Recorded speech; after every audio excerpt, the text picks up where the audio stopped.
आज हम बात करते हैं ईश्वर हमें क्यों चाहिए। ईश्वर हमें क्यों चाहिए?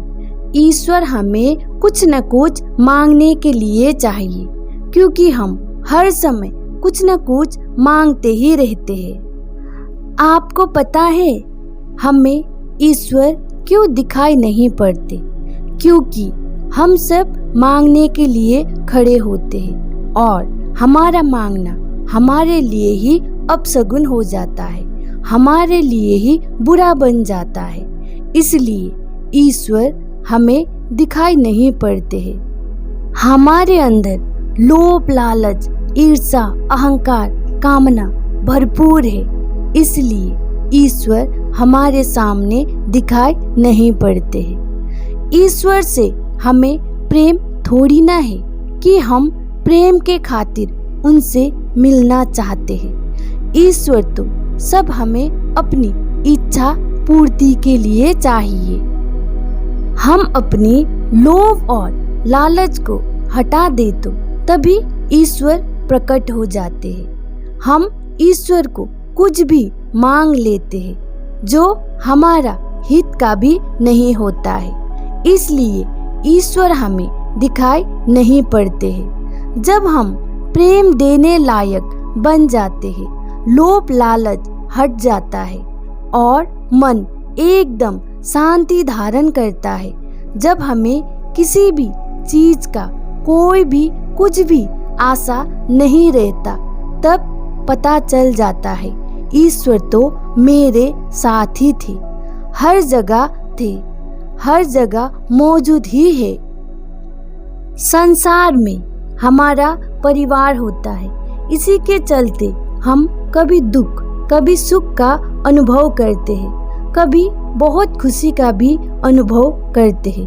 पर ईश्वर के प्रेम अद्भुत है। संसार में हम जितना भी सुख दुख प्रेम का अनुभव करते हैं, इससे बहुत अद्भुत ईश्वर का प्रेम है। उसका तो वर्णन किया नहीं जा सकता। एकदम निश्चल, निर्मल, बहुत अद्भुत। ऐसी प्रेम पाने के लिए ऐसी प्यास भी होना जरूरी है। संसार में ऐसी प्रेम पाना एकदम असंभव है। ईश्वर के प्रेम में होना इतना आनंद है कि क्या बताएं। ऐसा नहीं है कि ईश्वर का प्रेम पाने के लिए कीमत नहीं चुकाना पड़ता है, कीमत तो चुकानी पड़ेगी। इतना आनंद जो हमें मिलता है उसके लिए तो और ज्यादा कीमत चुकाना पड़ेगा। यहाँ कीमत चुकाना पड़ेगा कि उसके लिए हमें खाली हो जाना पड़ेगा। हम पहले से ही इतना चीजों से, संसार की इतना तौर तरीके, रीति रिवाज, संस्कारों से, लालच, अहंकार, क्रोध से भरे हुए हैं। इसको सबसे पहले अच्छी तरह से देखते हुए, समझते हुए अपने जीवन से निकालना पड़ेगा।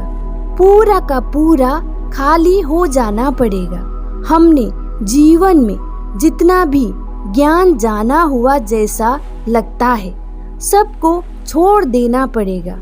इस तरीके से हम खाली हो पाए, तब हम ईश्वर का प्रेम की आनंद में मग्न हो जाएंगे। तब बस वही रह जाएंगे, वही बरस जाएंगे। हर तरफ इतना आनंद, इतना अद्भुत, जिसका कोई भी आज तक इस संसार में वर्णन नहीं कर सका है।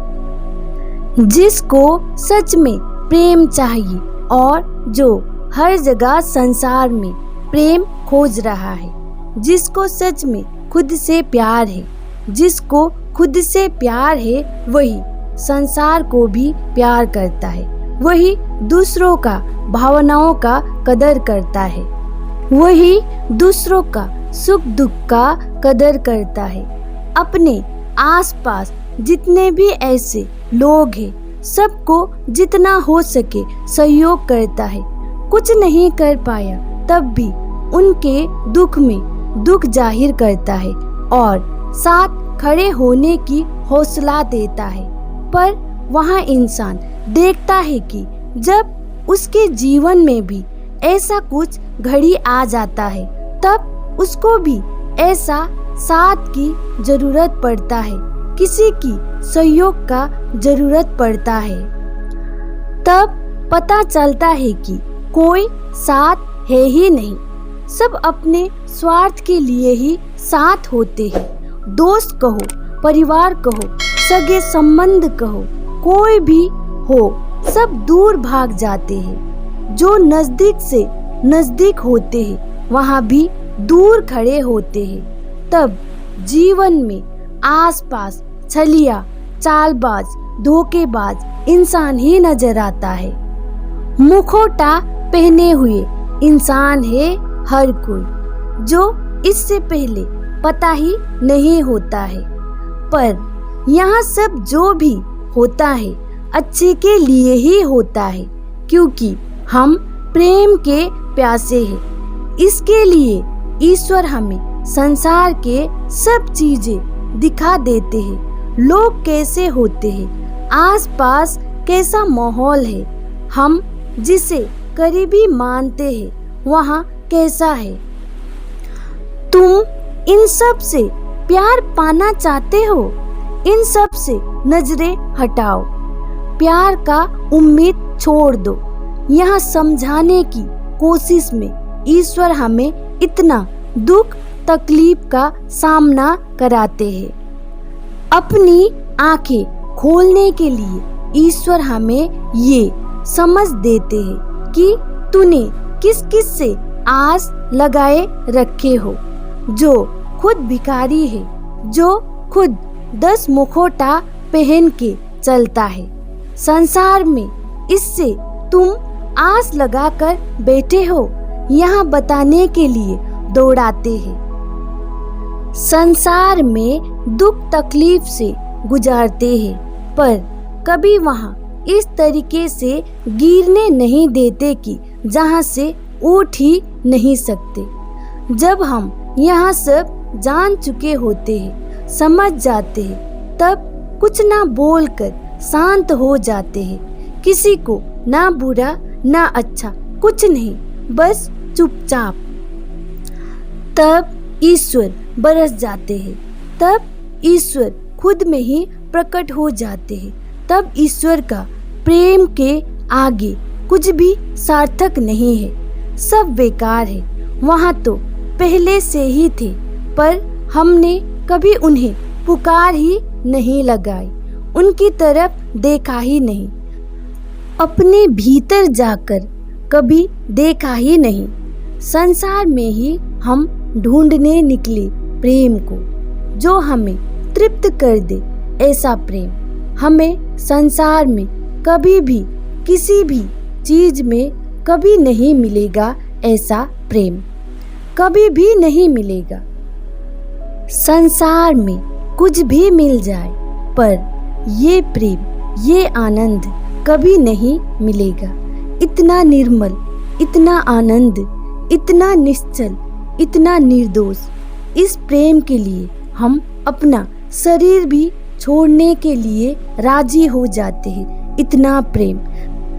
मीराबाई और बहुत सारे संत प्रेम गीत गाते थे, मिलन के गीत गाते थे, रोते थे, आंसू बह जाता था यही प्रेम के लिए।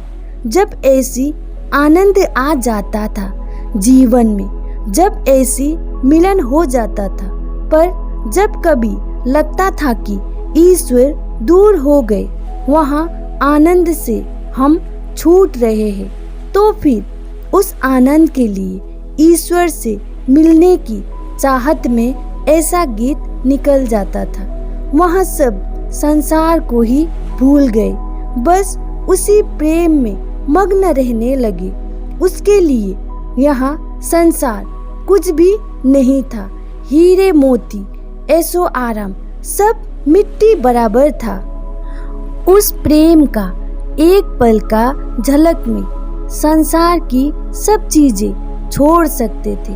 तो आप ही बताएं, इस आनंद का, इस प्रेम का कोई कहाँ वर्णन कर सकता है। एकदम अद्भुत, बहुत अद्भुत।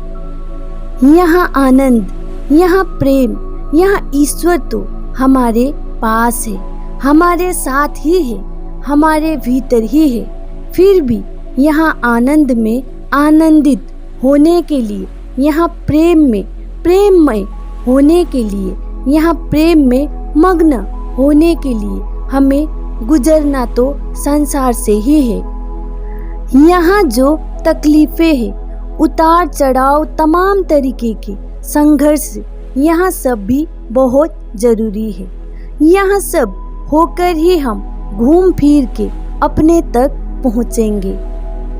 इस प्रेम, आनंद, सत्य के लिए यहाँ संघर्ष भी जरूरी है, जो संभाल संभाल के चलता है, संघर्ष में कभी उतरता ही नहीं, जो चुनौतियों का सामना नहीं करता, डरता रहता है, फिर उसके जीवन में यहाँ प्रेम, यहाँ आनंद कभी भी नहीं आएगा। इससे वहाँ वंचित ही रह जाएगा।